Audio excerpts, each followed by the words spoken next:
Welcome, Pewter Report readers, viewers, and listeners, to another edition of the Pewter Report podcast brought to you by our friends at Briar Greaves Insurance. Protecting your assets starts with a company that you can count on. So whether it's auto, homeowners, flood, boaters, or business insurance, Briar Greaves Insurance are the people to go talk to.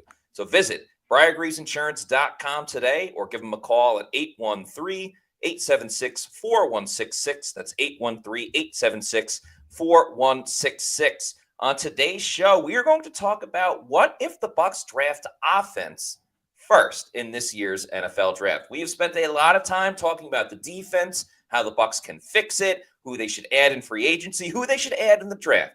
And we will continue to do so as the weeks roll on into the NFL draft. But let's show a little bit of love to the offense. Let's see if maybe, just maybe, the Bucs decide to get a little wild and go with an offensive player in the first round. I'm your host, Matt Matera. Joined with me is Scott Reynolds of PewterReport.com. Scott, would it be crazy if the Bucs went offense in the first round? It wouldn't be crazy. I'm not expecting it. I don't think many people would be expecting it, but it wouldn't be crazy. And here's why. Go back to last year, Matt. We were sitting there doing the live Pewter Report draft show, which we'll do again this year. And, we were expecting them to draft an offensive lineman in the first round. Would it have been Shane Barton or Graham Barton? Would it have been Jackson Powers Johnson? Those were the two centers we were talking about. They ended up drafting Graham Barton. We found out after the draft that if Barton had been, say, drafted by the Dallas Cowboys, they would not have drafted Jackson Powers Johnson with the 26th overall pick, even though they wanted and needed another interior offensive lineman, another center to replace Robert Hainsey. That would not have been the pick. The pick would have actually been defensive tackle Johnny Newton from Illinois, who's a St. Petersburg native. Yep. Why? Because he was the highest rated player on their board.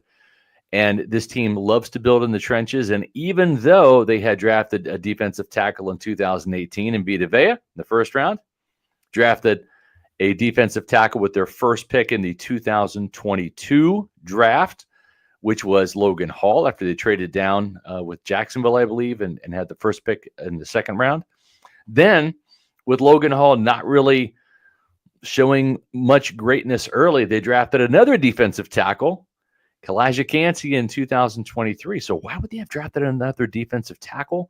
Well, because that's what the board said to do. You can never have enough good defensive tackles, defensive linemen. Look at the Eagles last year in the Super Bowl as a prime example. They had waves and waves of defensive linemen to go after Patrick Mahomes. That was the difference in that Super Bowl victory for Philly.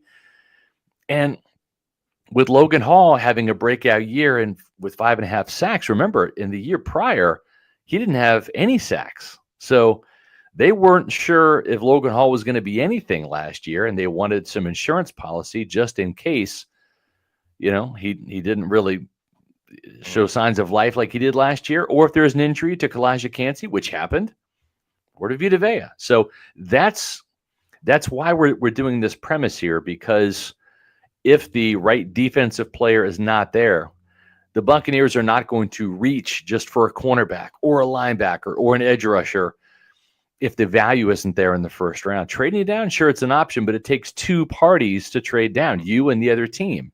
So if you have to stick and pick, what do they say? The best offense or the best defense is a good offense, right? I mean, I think I just saw that in the comments here too. So yeah, I mean, the 30 points per game, that helped win a lot of games for Tampa Bay last year. Did. So you keep feeding the beast, if you will. There's no doubt about it. The Bucs offense was the catalyst of this team last season, and a reason why they won 10 games and had a high-flying group and a very exciting team to watch as well, if I might add. Now, it's more exciting if you win more, which obviously plays a part to it.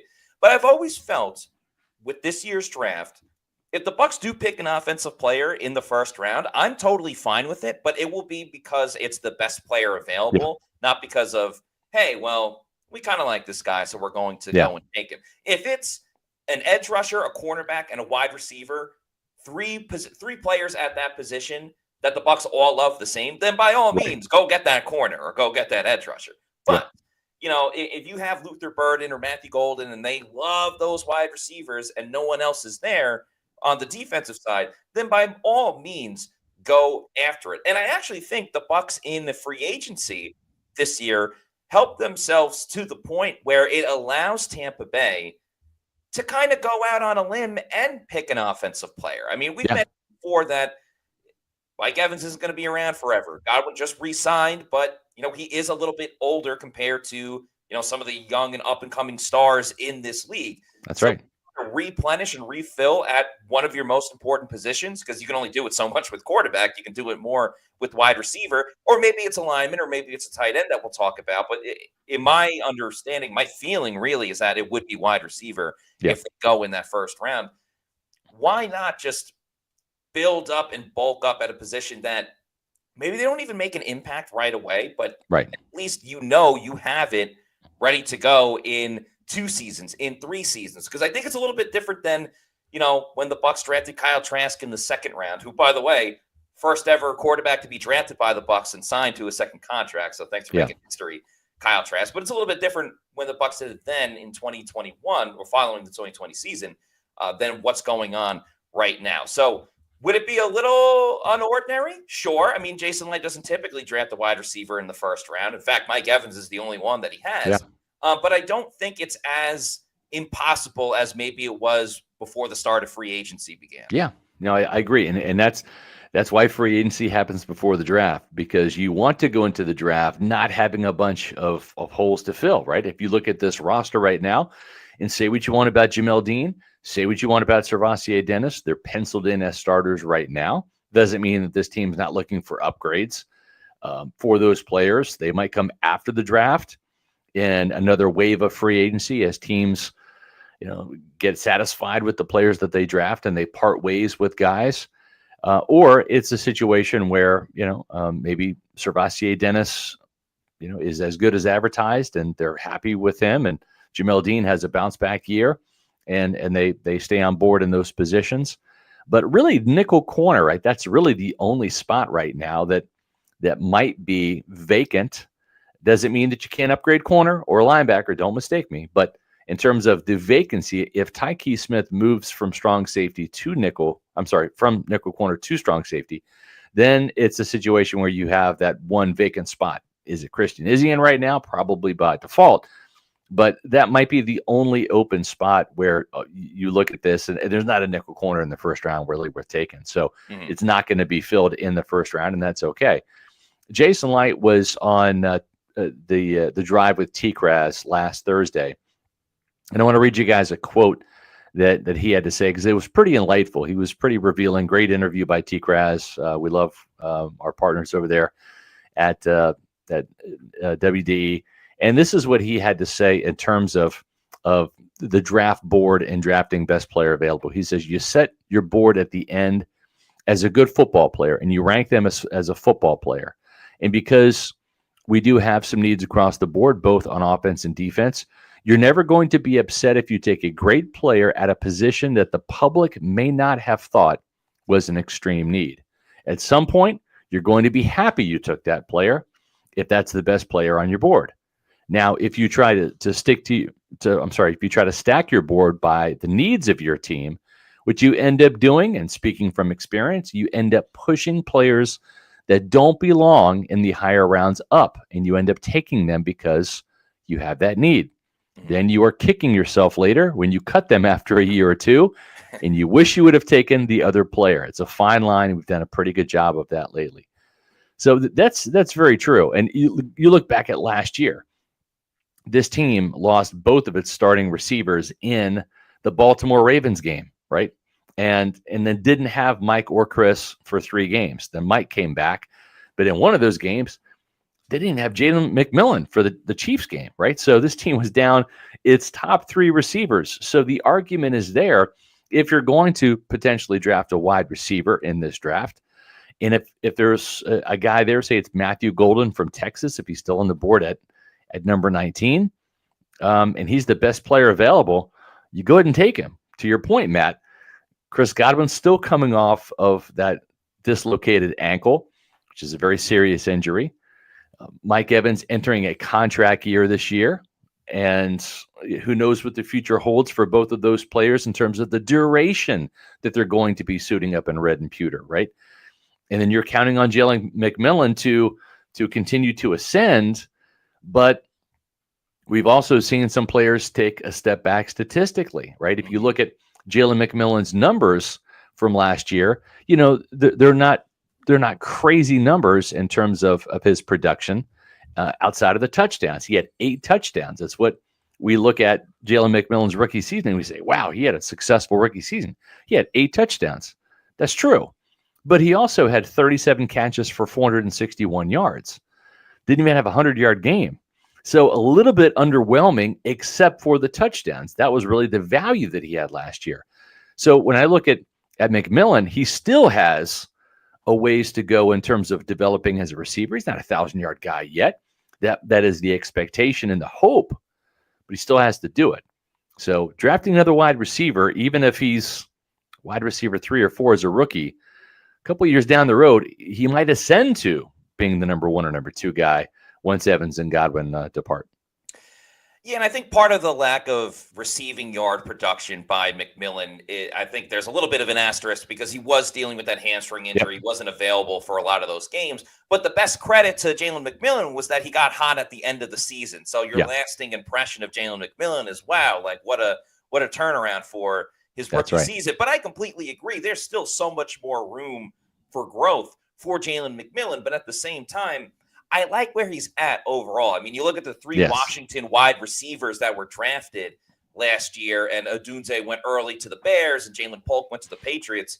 I mean, the Patriots are already looking at trying to find another receiver and have him be the top guy because that's really worked out with Polk. And Odunze's been okay, but McMillan's been right there in the thick of it with the rest of those Washington wide receivers. So kudos to the Bucs for finding the right one. Obviously, Odunze went very early, but I keep going back to like the Kansas City game where, yes, they should have went for 2 at the end. And Ryan Miller did score the game-tying touchdown. But don't you wish in that situation, in that game, in those stretch of games as well, when everybody was out, maybe if you had an extra wide receiver that you drafted, and I'm not bemoaning the Bucs for not drafting a wide receiver last year. I mean, hell, they got Graham Barton and Jalen McMillan and Tyke Smith and Bucky Irving. Like, they did a damn good job. But I'm saying if they run into that situation this year, you're going to wish that they drafted a wide receiver. That's right. Maybe not necessarily in the first round, but this is the topic for today. So I think we've seen the Bucs deal with a lack of depth in certain areas. It happened at corner, it happened at safety. And again, because several guys got injured. It's not just hey, one guy got hurt and now the rest of the room is screwed. Because we've seen on the offensive line, at least last year, and we'll see how they navigate it this time around, they were pretty well equipped when they had injuries on the offensive line, and they did have injuries on the offensive line. But with corner and safety, even though it was that bad with the depth because of all the injuries, they were still able to duct tape it together. I don't know if the Bucs can afford that, and really any team in the NFL, just because of the importance of the position. I don't know if the Bucs can afford that if it's a similar situation of no Mike, no Chris, no Jalen McMillan. Yes, it's great that Sterling Shepard's back, but what else are you going to get from the rest of these guys with Josh Grizzard compared to what Liam Cohen was doing? That's right. I think depth at receivers even more important this year based on the Godwin situation, Mike being a year older, and just everybody else in the room.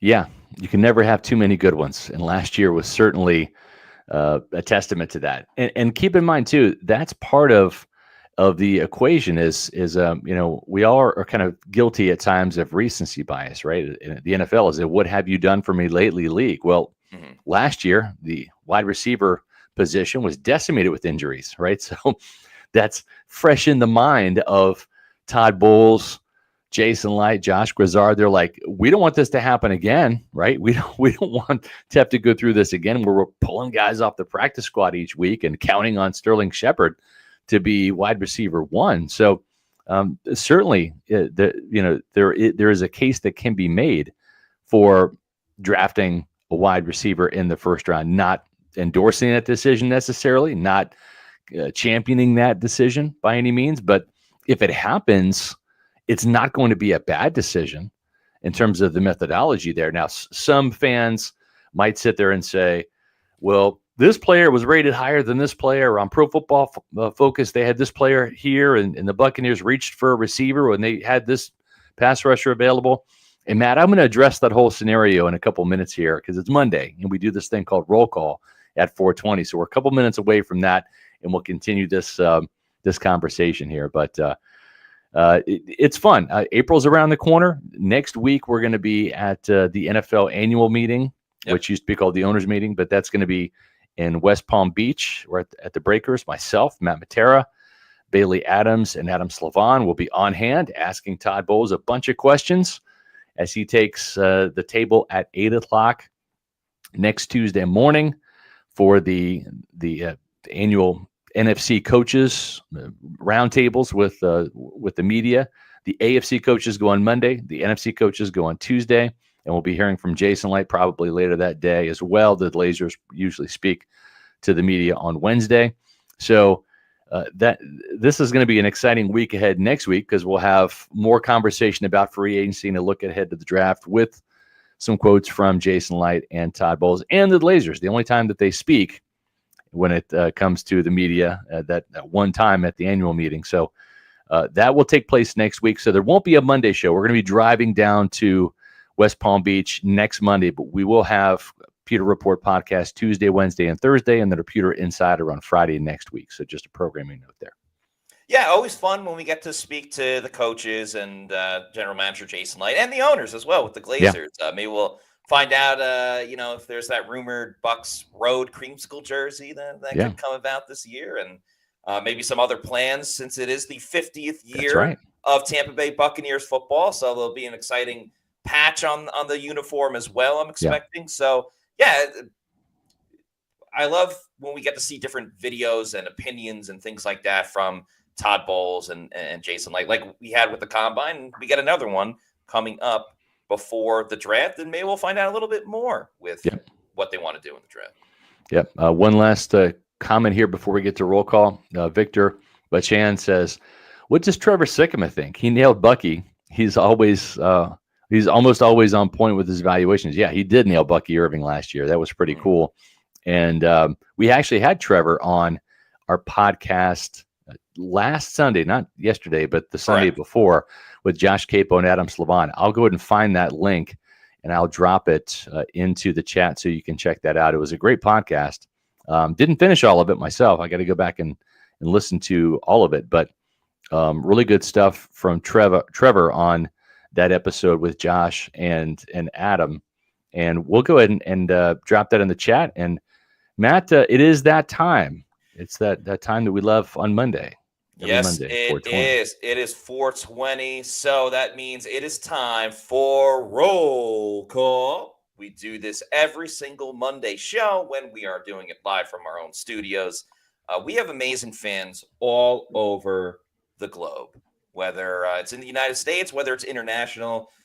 You Pewter people, you great guys and gals, come out each and every single episode, each and every single week, and we appreciate it a ton. So we want to know where you guys are watching from. Like we said, we have great fans all over. So one of us will go on a conversation about the Bucs today. That'll be Scott. And in the meantime, if you want to put in the chat where you are watching from, we'll put it up on the screen, like Nathan Elliott watching from Bradenton, Florida, and we'll give a couple of personal shout outs as well. So Scott, whenever you're ready, please take it away. Yeah, so the Buccaneers draft is approaching. We're about a month away from the draft, and Jason Light was at the Combine. Got a big smile on his face because he's been nailing these drafts so far, and stockpiling talent, not just finding guys in the first round that can start and play right away and play really well, but also finding some day three gems, something that he wasn't that good at when he first started. But I will say this. This year's draft is really interesting, and there's kind of a general consensus about this draft. You know what that consensus is? That there's not much consensus. There's like 10 guys that are probably going to be in the top 10, but then after that, after those 10 guys, you're looking at the Wild West. This is going to be the crapshoot first round. This is going to be the eye of the beholder draft. And what I mean by that is and Jason Light talked about this with T-Crass, Tom Krasnicki on WDAE. And let me just pull up that quote here because I have it Yeah, and this is kind of sets the tone a little bit here from what he said. And I'll read this real quick, and we'll get back to putting some comments there. He says, "You'd be shocked at a few of the players, and not just on our board. This could go for any teams, really, that you're hearing in the media right now that are first-round picks in every mock. Some of these players, there's a handful of players in all of these mocks that we have buried on our board for a myriad of reasons. Sometimes it's character, sometimes it's medical, but a lot of times it's, geez, we just don't really think they're that good." So interesting words there from Jason Light, and you can go ahead and resume those postings there, Matt. The interesting thing about that is what he's saying is there's so many players this year that the Buccaneers like that aren't necessarily like in some of these first round mocks. Some players that they have rated higher, and some of the guys in the first round, the Buccaneers have buried on their board. Some of them may even be off their board for different reasons.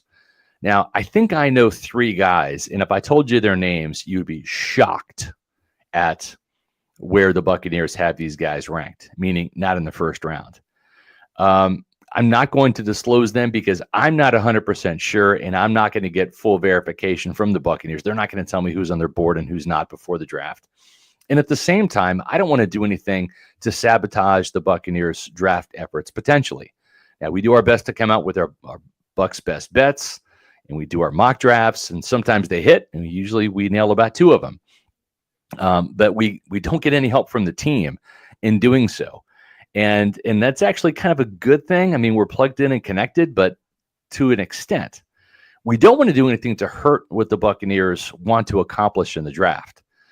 So we do a lot of our own independent investigations and scouting. That's why we're at the Senior Bowl. That's why we're at the Combine. That's why we do these interviews. That's why we talk to player agents and talk to the players themselves and watch the film ourselves and make these conclusions. And a lot of times we kind of align.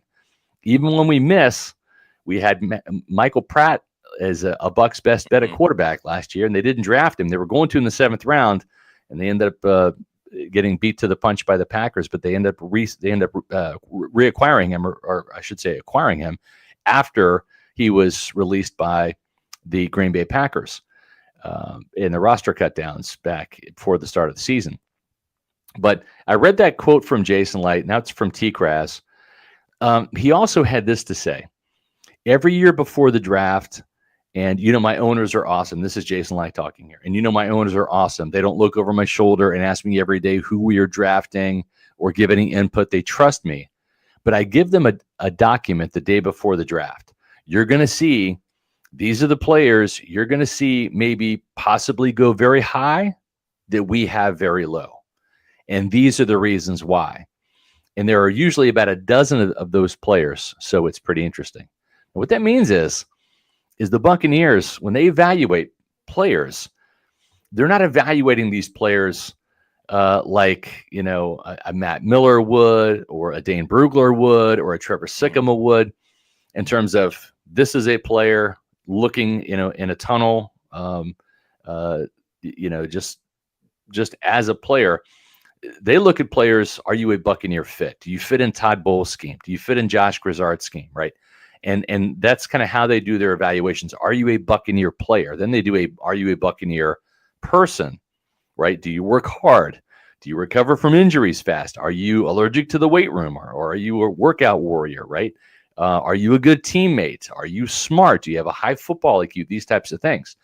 But again, they will take some players off the draft board, and I'll try to get some permission to reveal maybe who some of those names are after the draft. But I think you're going to see some guys that don't appear in our mock drafts that maybe you might feel should appear, and maybe we're wrong. We'll see. But like I said, I think a couple of the names, and they would blow your socks off, because you would think, why wouldn't the Buccaneers draft this guy?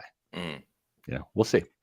Well, many times beauty's in the eye of the beholder, right? And just because everybody loves this one pick doesn't mean that it's a right fit for a specific team, or doesn't mean that all 31 other teams love that player too. It just takes one to either love or hate in the other direction. And that's why I always go back to, if you look at the overall track record, specifically in the last 5 or 6 years when the Bucs have truly been a successful football team, you just got to trust Jason Light at this Yeah. point. Like, the days of Roberto Aguayo are long gone. Now it's the new era of Bucky Irving and Tyke Smith and Jalen McMillan and all of these guys. That's right. Like, at the end of the day, I'd rather just give the benefit of the doubt to Jason Light than really question what he's doing. Now, certainly, if there are certain picks where like, I don't totally understand that, or maybe this guy because of this, and that, sure, we're going to break down every single pick on our draft show and on future drafts as well.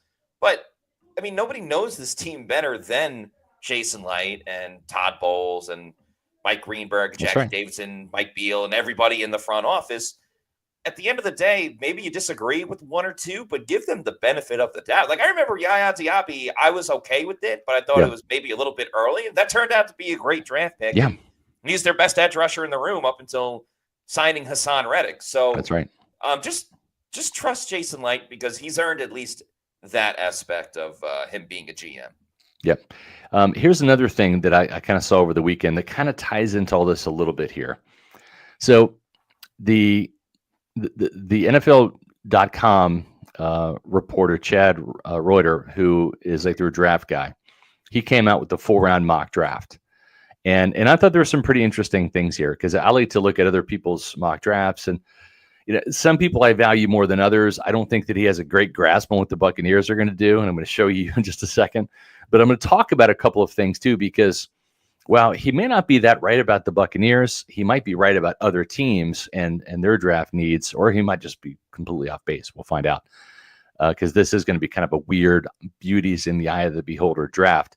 But these were the picks for his 4 picks for the Buccaneers. He did a 4-round mock draft for everybody, and not individually, team by team, but just the entire 4 rounds for NFL.com. He had the Buccaneers picking Texas A&M defensive lineman Shamar Stewart in round 1. I don't see that happening whatsoever. Good athlete. They've already kind of been down this road with Joe Tryon Schwenka. They're looking for production, not potential. And 1.5 sack seasons don't really move the needle for me. Probably don't move it for Jason Light or Todd Bowles either. Second round, round 2. Hey, we like that guy, Matt. We love that guy. Yeah, cornerback Savon Ravel Jr. Round 3. Ohio State safety Lathan Ransom, and then round 4, number 121 Virginia guard Maya Willem. So what's wrong with the first 4 picks here? Okay, you have edge rusher supposedly in Shamar Stewart. You have cornerback. That's the jackpot right there. Safety, you could kind of see it, but where's the linebacker? Right? Where's the additional inside linebacker? Do they need another guard?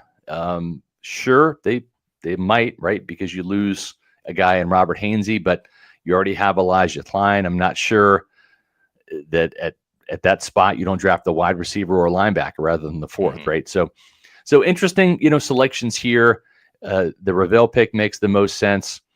But what I did like about this draft was the players that were actually available. And I don't have a graphic, but I'm going to read them off here. So this was in the mock draft done again by Chad Reuter from NFL.com. And he had these players still available on the board that you guys might like as defensive players. Then we'll talk about the offensive players that were available too. Donovan Izaraku went to the Chargers at number 22. Mike Green went to the Commanders at 29. Malachi Starks, the Georgia safety, went to the Ravens at number 31. And James Pierce went to the Lions at number 60, towards the bottom of the end of the second round. There are some questions about James Pierce. He may or may not be one of those players I'm talking about. But the other interesting thing as it pertains to today's conversation was, what if the Buccaneers go offense or maybe forced to go offense in the first round? Now, if Malachi Starks is there, if Donovan Izaraku is there, if Mike Green is there, different story, right? Because if all of those guys are on the board at number 19, you might do what you did last year, which is great player, Graham Barton, matches up well with the need, interior offensive line, and you make the pick. But the 2 big targets offensively that are off the board for the Buccaneers would be Tyler Warren, the tight end from Penn State. Chad has him going to Denver at number 12. I can totally see that. I think he is a top 12, top 15 pick. And then he had Teteroa McMillan, the Arizona wide receiver, big guy, kind of a Mike Evans type wide receiver. He went one pick ahead of Tampa Bay to Seattle at number 18. So it's pretty interesting that Teteroa fell that far because he's viewed by some as a top 10, top 12 receiver. But again, in this year, he might fall because maybe Matthew Golden is a pick that pushes him down a little bit here. But the players that he had available for the Buccaneers to select at 19 or later were Emeka Egbuka from Ohio State at number 20. He went to the Cowboys. Matthew Golden, the receiver from Texas, the speedster, he went to the Packers at 23. Isaiah Bond, the other Texas receiver, who I don't think is a first-round talent, but he had the Rams trading up to get him at number 32. Then he had Luther Burden, the Missouri wide receiver, who was our cover guy today, falling to the second round and being drafted number 35 to the Titans. And then Gray Zabel, the North Dakota State guard, getting drafted at number 40 to the Saints. And we've seen all of those players, Matt, Egbuka, Golden, Burden, and Zabel, all potentially be first-round picks.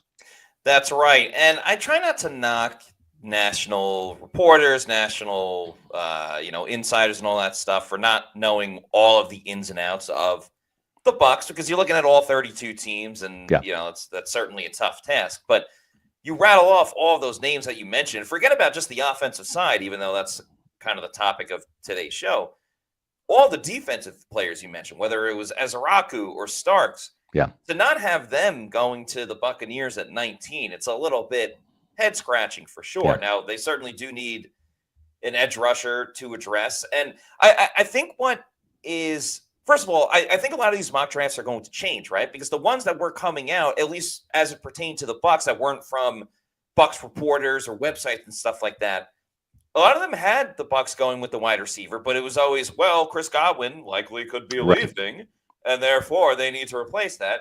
And as you have been saying for months now, Chris Godwin is not leaving. He's coming back to the Bucs. Yeah. And then he did. But for everybody else that was saying this wide receiver, that wide receiver, you do have to adjust it a little bit now, factoring in that Chris Godwin is back in the red and pewter. So to see other defensive players now, players that we haven't even really talked about on this show, going to Tampa Bay, it's a little bit head-scratching. It's a little comical, to be honest with you.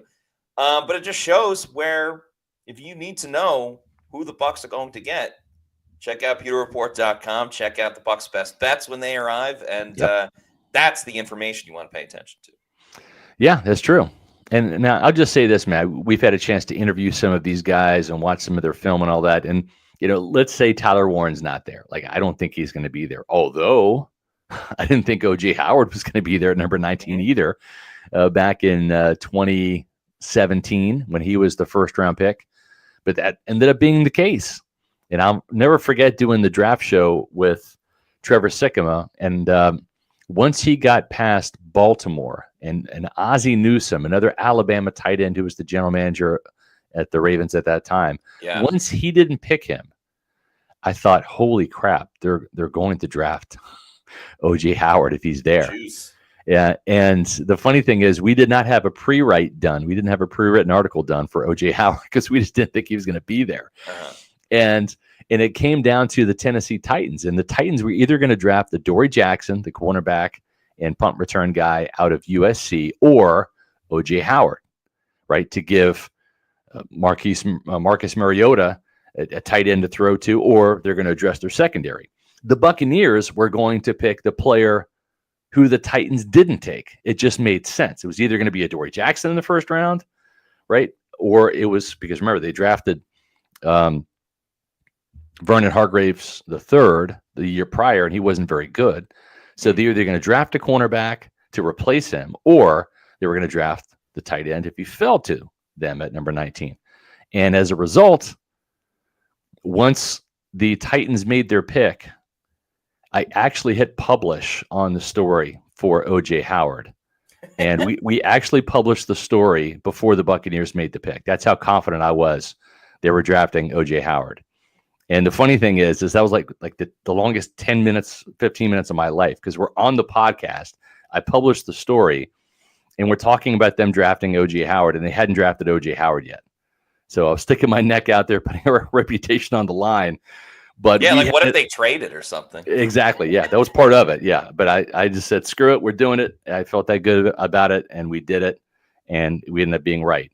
And but yeah, I mean, it's just kind of funny how that situation worked out. We'll go back to that graphic in a second, but we have a super chat here to get to. Yes, of course. And if you super chat us, we want to get to it as soon as we can. So thank you to Tall Florida Guy with this $4.99 super chat, who says, I bet James Pierce is not on the Bucs board. Could be. Could be. Yeah. I think you're going to start to see James Pierce off of a lot of the first round mock drafts in the next month. That's my guess. Yeah, so keep that in mind as it comes to the Bucs and what they want to do. By the way, thank you for the super chat, Tall Florida Guy. Also want to give a quick shout out to many of you that participated in roll call today. Another nice turnout, so thank you, everybody. We'll start off with Supply and Demand, watching from St. Pete.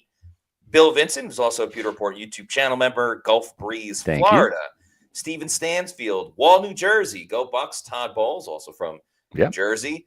Tony Kona, watching from Tampa, near the corner of Taylor Avery and Kennedy Boulevard. I respect the specificity of it. Yep. Ryan Donnelly, over from Ireland. Tyrone, Ireland, #1 Irish Bucs fan. I love hearing that. Yes. Ryan, my grandmother was born in Dublin, and she grew up in Mullingar before coming over to the States. So love seeing an Irish fan out there. Yep. And right in Scott's backyard, Frank Cabano from Manhattan, Kansas. Manhappiness. Go Cats, Sweet 16 for women's basketball. That's great to see. Great game yesterday. I watched it. Tall Florida Guy, who we just mentioned with watching from Fort Myers, says Fort Myers, baby. And Richard Taroka says definitely like talking about James Pierce.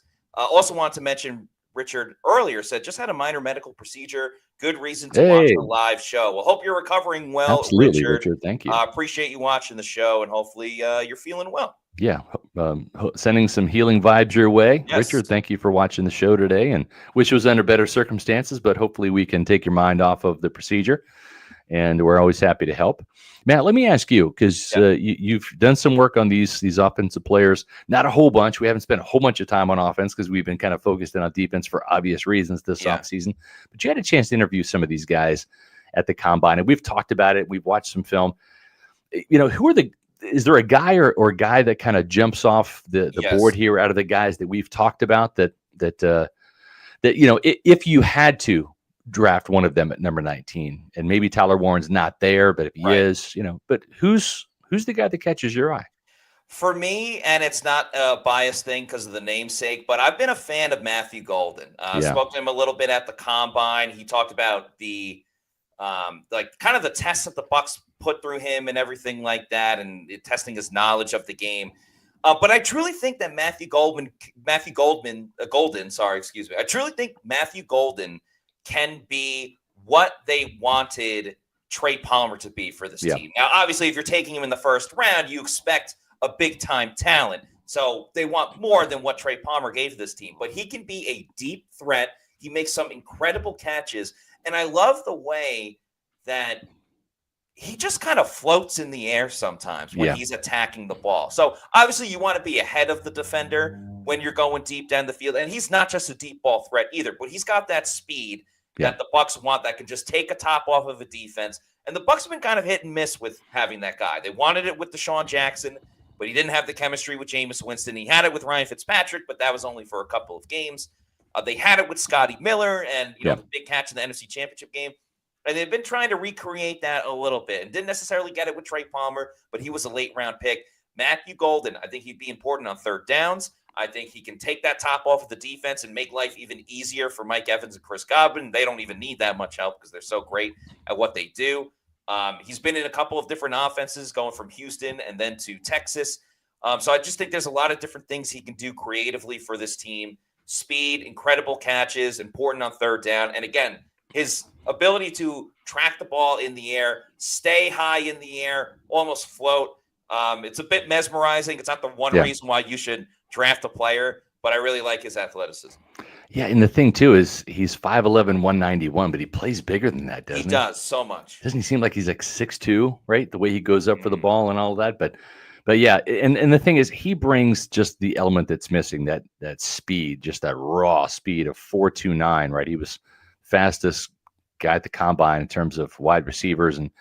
And you look at this wide receiving core, and I'm a big believer in having a lot of diversity at wide receiver, having different guys, right? You have Mike Evans, who's 6'5", you have Chris Godwin, who's 6'1". Mike is the Skywalker, the guy that can go up there and snatch balls like he rebounds, right? Because he always wanted to be a basketball player. So every time he goes up and gets one, I feel like he's just grabbing a board, right? Leaning the glass.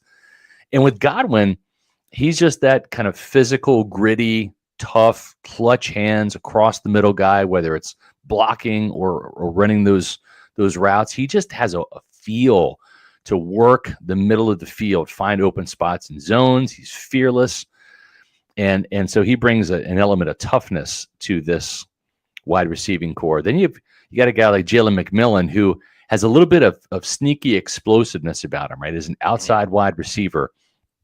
And, he too has a knack for being able to go up and get the ball. 6'1", probably needs to bulk up a little bit. You go back to that Dallas Cowboys game, right? On Sunday Night Football, he had the touchdown ripped out of his hands. He turned into an interception, right? So I think with a little bit more size, he becomes a more effective receiver. And I think he's going to put on some mass this offseason.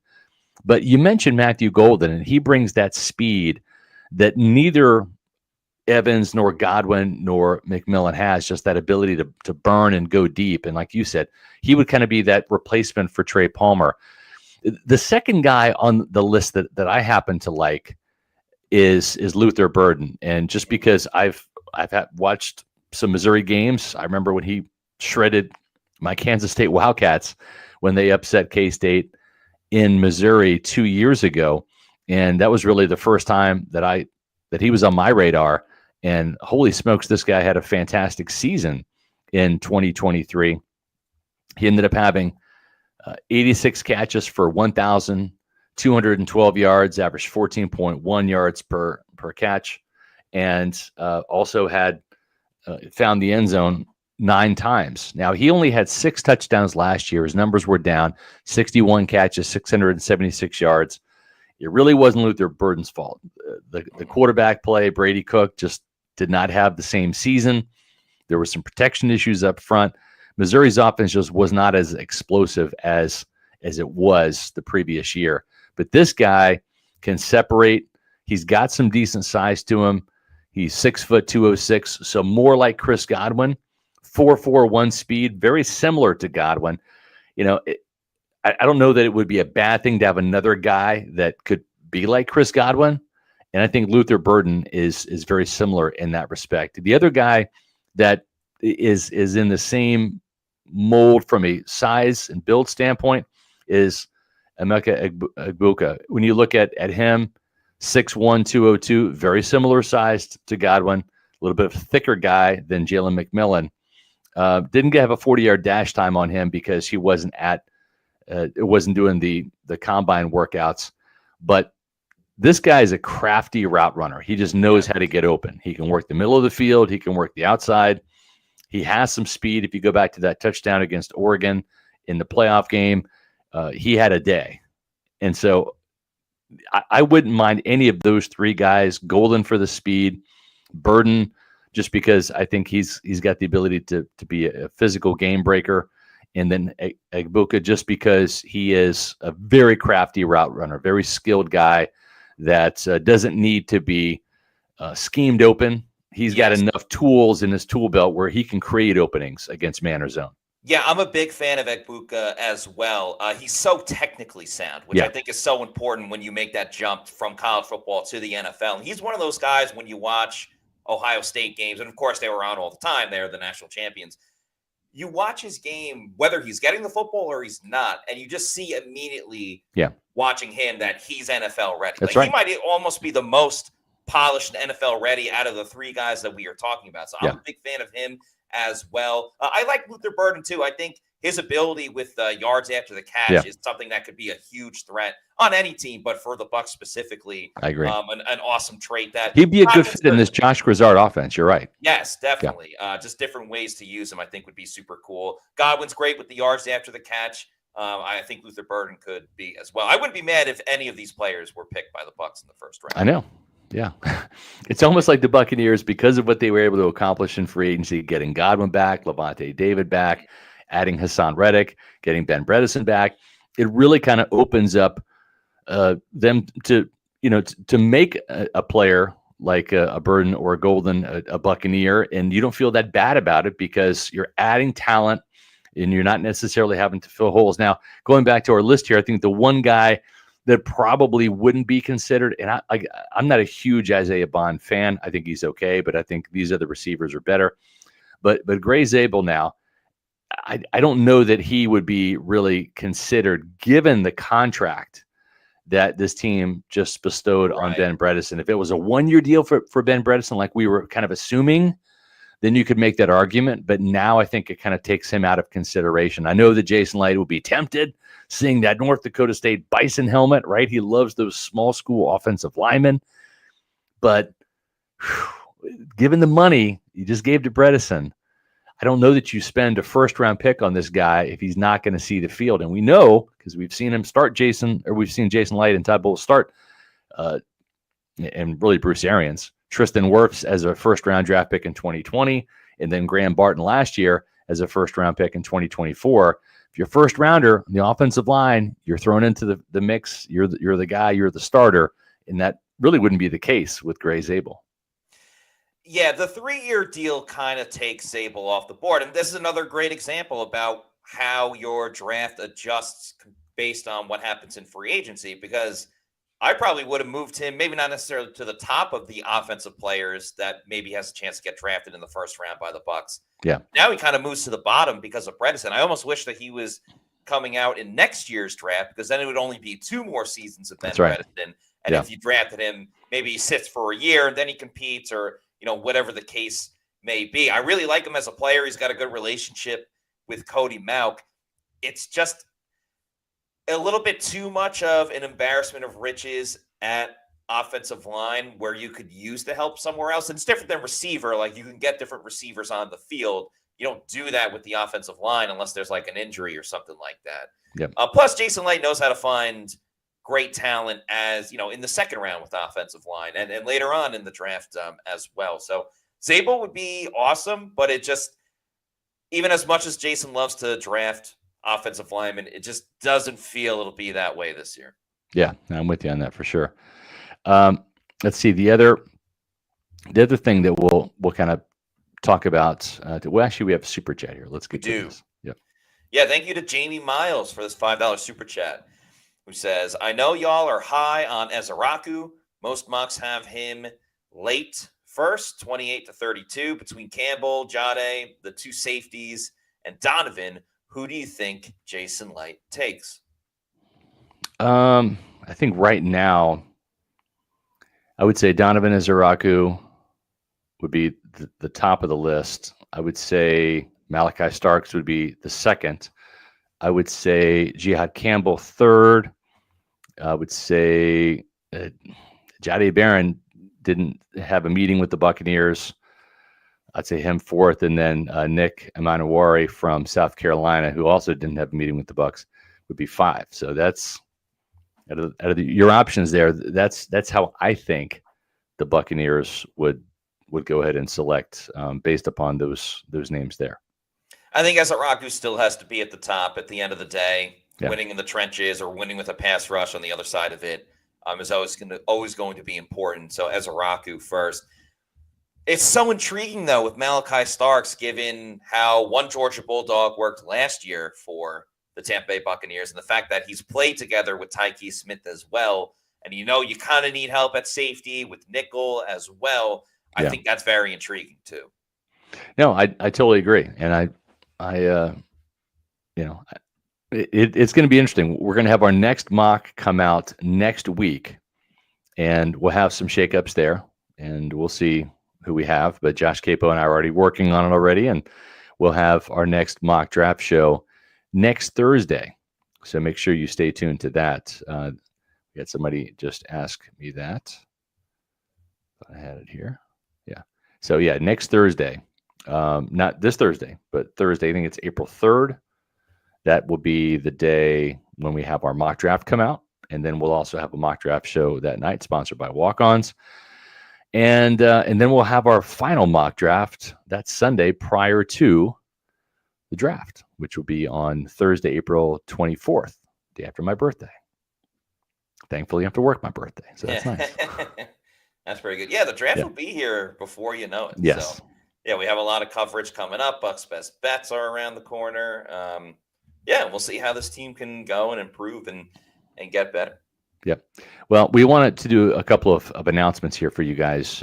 Super important announcement right here, and that's for our Pewter Platinum members. We want to thank our Pewter Platinum members: Scott Federico, Rachel Gordon, Noah Parr, Scotty J, Dave Anderson, Hezo813, Ash Fishpool, Joel Elrican, Sam, John Dale Morris, Zap Brannigan, RP89, Eric McMillan, Counter for Reals, Zach Jarvis, and Kevin Thomas, as well as Mario Thomas. No relation, but greatly appreciate your support as Pewter Platinum members. Yes. And we can't do it without the support of everybody, of all of the Pewter people out there who are watching. Whether you are a Pewter channel, Pewter Report TV channel member or not, we appreciate everybody. We're on the way to 18,000. We are about 60 subscribers short of that mark. 60. That's it. So if you can help us out when you go to Pewter Report TV, hit the subscribe button. It's free. Don't get them confused. When you subscribe to Pewter Report TV, there's no charge to that whatsoever. You're hitting a button. You're joining almost 18,000 Bucs fans that will help us get to 18,000 in terms of our subscriber count. We greatly appreciate it. And make sure when you're there and you hit notifications, every time I come out with the Pewter Pulse video, Adam Slavon has his new top 10 takeaways video. When we go live with the Pewter Report podcast, you'll get a notification on your phone that, hey, check out Pewter Report TV. They got a new video or a new podcast out. And if you want to become a Pewter Report TV channel member, that's the great way you can do it to show your support for us. Again, we have a travel budget. We go to away games. We also go to things like the NFL annual meeting next week, where we'll be at on Monday and Tuesday night down in West Palm Beach. Spending the night there. So if you can help fund our trip, we'll give you all the inside scoop that we come up with from our interviews with Todd Bowles and Jason Light. I know Josh Capo wants to be there, but he won't be there. And these are the 4 different options we have for our Pewter Report TV channel members. You can become one for $3.99, $6.99, $9.99, or $24.99 per month. They come with different perks. You can hit the join button on the front of Pewter Report TV, our YouTube channel, and find out more about each membership level. Find the one that fits your budget and your needs, and please join the over 110 subscribers that we have for Pewter Report TV. We've seen the Bucs on many occasions end up making a trade. And I feel like they're not going to move up this year just based on how the board is and everything like that.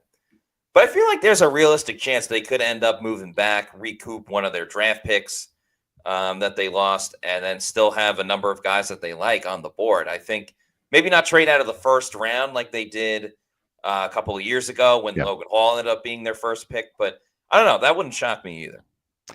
Yeah, it wouldn't surprise me. And I think, it's so much harder to the further away the Buccaneers are from the top 10 to accurately forecast who's going to be there. Even the team is beholden to the draft picks above them. And like you said, are the Bucs going to make a trade up? I don't think they are. Will they trade back? Probably more likely.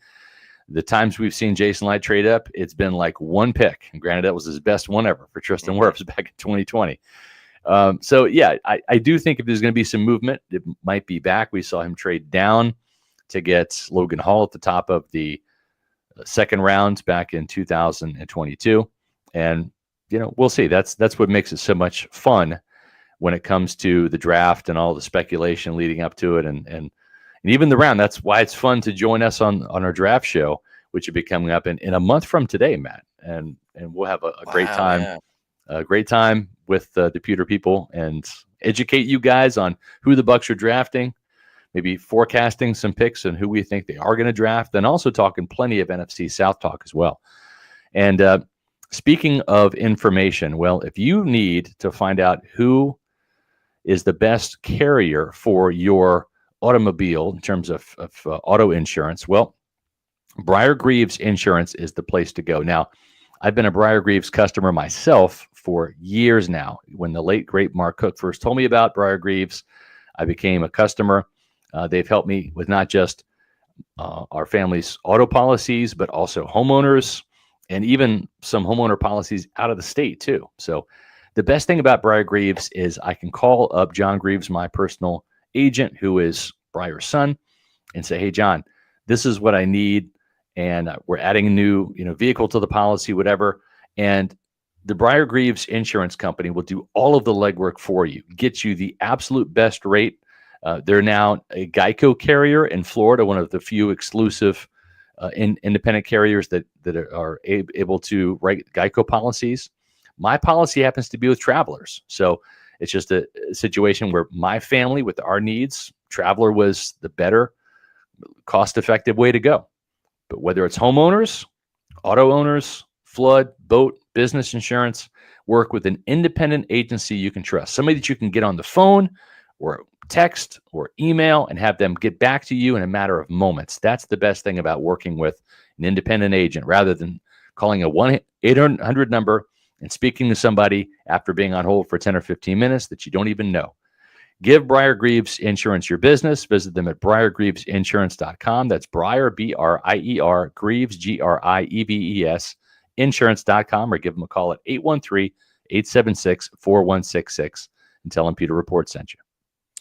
All right, that will do it for us on today's show. In the meantime, if you're not already doing so, please follow us on all of our social media on X, Facebook, and Instagram. We are at Pewter Report. And our YouTube channel is Pewter Report TV. Please like and subscribe. Leave a comment on this video as well. As Christopher Oxentine says, slam that like button. Yeah, it just takes it 2 seconds to do so. And we would really appreciate it as we get closer to 18,000 subscribers. Yep. All right, that'll do it for us. For Scott Reynolds, I'm Matt Matera saying thanks everybody for watching. And we'll see you tomorrow at 4 p.m. for another edition of the Pewter Report podcast. Out.